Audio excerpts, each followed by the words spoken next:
The Ghost in the Shell isn't a remake, it's a reincarnation. Science SARU's 2026 series adapts Shirow Masamune's original manga more directly than any version before it, but the studio behind it makes an unusual choice. It renders a story about a cybernetic future through an animation style that feels deliberately, hauntingly 1990s. It's a contradiction that shouldn't work. Motoko Kusanagi commands Public Security Section 9, hunting a hacker known only as the Puppet Master, while the show itself hunts something else entirely. A way to make a 35-year-old story feel simultaneously nostalgic and brand new. To understand how they pulled it off, you have to trace the lineage the show is quietly built from, one decade at a time.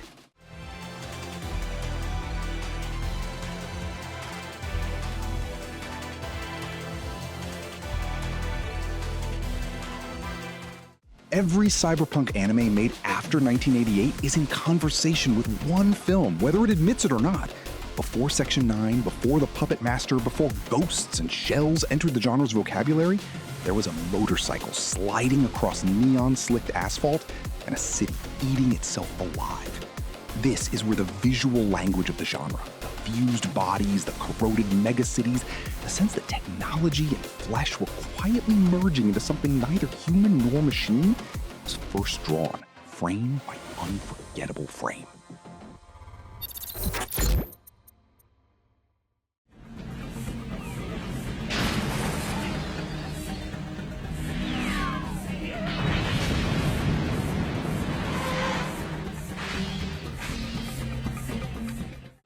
Katsuhiro Otomo's Akira didn't invent science fiction anime, but it invented the specific nightmare cyberpunk anime keeps returning to: a neon megacity rotting from the inside, bodies warping under technology and power they can't control, government and military institutions too paranoid and too compromised to stop what they've started. Every subsequent Japanese cyberpunk story, Gits very much included, inherited Otomo's visual instinct that the future should look gorgeous and diseased at the same time. What makes Akira the true root of this tree isn't just its imagery, though the imagery is the part everyone remembers first. It's the film's insistence that the horror isn't the technology itself, it's the institutions wielding it, and the individuals caught underneath. Section 9 operates in exactly that bind decades later. A state security force wrestling with power it barely understands, hunting a threat that might be smarter than the humans hunting it. Akira set the terms. Every anime that has tried to imagine a technologically saturated, morally compromised near future since has been arguing with it, extending it, or trying to outrun it. The next major attempt would take that argument somewhere far quieter.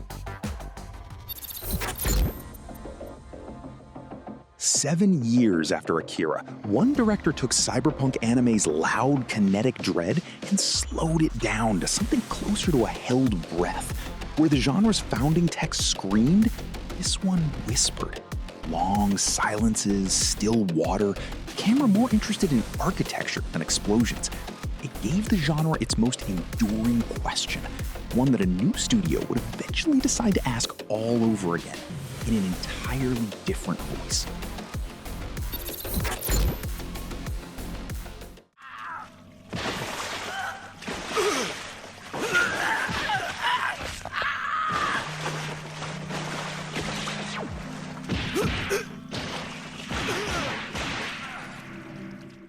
Mamoru Oshii's Ghost in the Shell is the most direct ancestor on this entire list.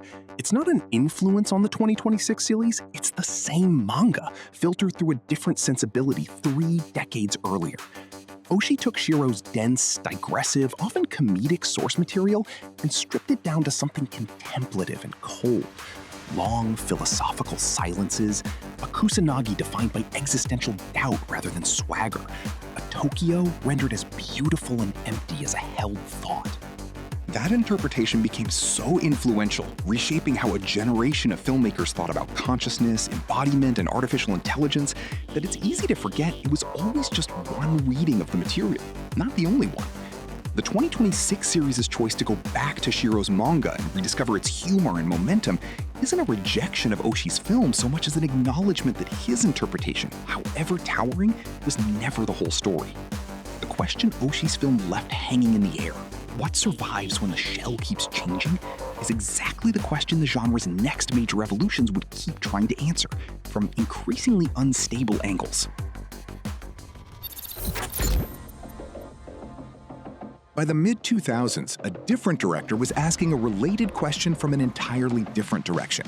Not what happens to identity inside a machine, but what happens to identity inside a mind that technology, media, and trauma have started to fracture from the outside in.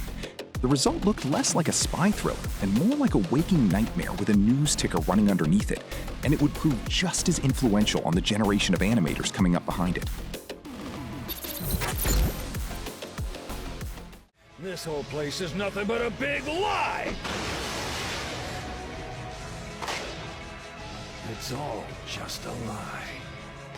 Everything! Satoshi Kon's Paranoia Agent takes the genre's core anxiety, that technology and modern urban life are quietly dissolving the boundary between what's real and what isn't, and pushes it into full psychological freefall. A city gripped by mass hysteria over an unseen assailant, media coverage that spreads the panic faster than the attacks themselves, identities that blur and multiply under pressure. It's Cyberpunk's paranoia, with the machines mostly stripped away, leaving just the fear underneath. Kon is frequently named, alongside Oshii, as one of the two directors whose work most shaped the psychologically unstable, reality-questioning strain of Japanese sci-fi anime. The strain that Science SARU's own animators grew up watching and absorbing. You can feel Paranoia Agent's fingerprints less in Gits's plot than in its nerve. Its willingness to let a scene tip from procedural into surreal without warning. That willingness to bend form around psychological truth rather than physical realism is exactly what the next major evolution in this lineage would take furthest. Not through a mystery thriller lens, but through a studio built specifically to chase that instinct. By 2018, the studio behind the new GITS had already run this exact experiment once, on a different property entirely. A brutal, decades-old manga about demonic transformation got handed to a director whose visual instincts were the opposite of restrained. Loose, elastic, almost cartoonish, and the result shouldn't have worked as well as it did. It became the clearest proof of concept for everything the studio would later attempt with Shirow's Cyberpunk classic.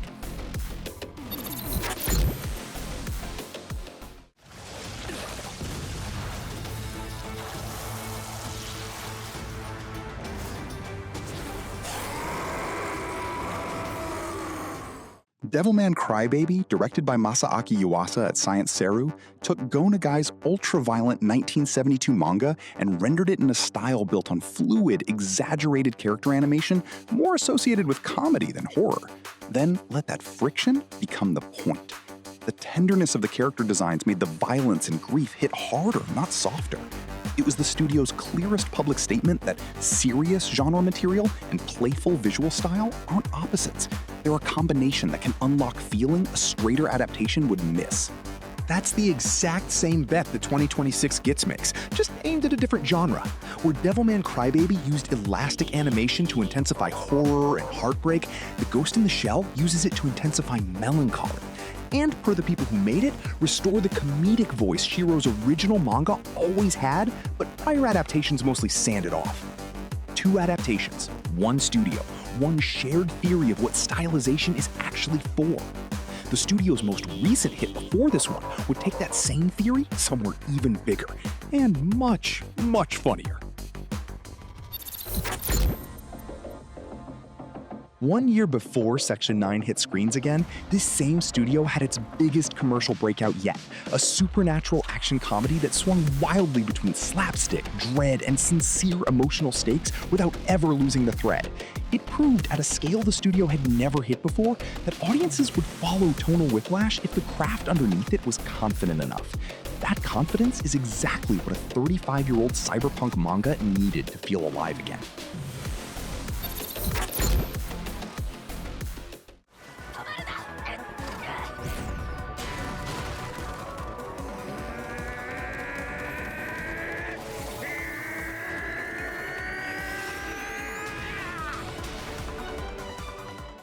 Dandadan is Science SARU's most direct, immediate predecessor to The Ghost in the Shell. Same studio, barely a year apart, and the clearest recent evidence of exactly what this creative team does best. Take material that could easily play as tonally incoherent, aliens, ghosts, teen romance, body horror, slapstick comedy, and hold it together through sheer animation confidence and character warmth.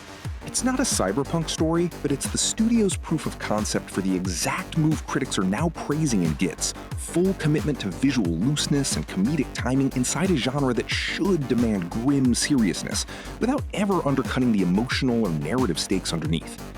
The tonal trust Dandadan built with audiences in 2024 is part of why Science SARU could take a swing this bold on one of anime's most sacred texts in 2026 and have it land.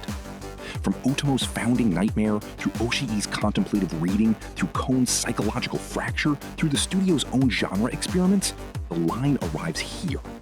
Same manga Oshii once slowed to a whisper, now given a different voice entirely. Nothing about this version of Kusanagi's world was inevitable. It's the product of a specific lineage, a genre's founding nightmare, another psychological unraveling, and a studio that spent a decade proving stylization and sincerity aren't enemies. That's the family tree this new Ghost is standing on.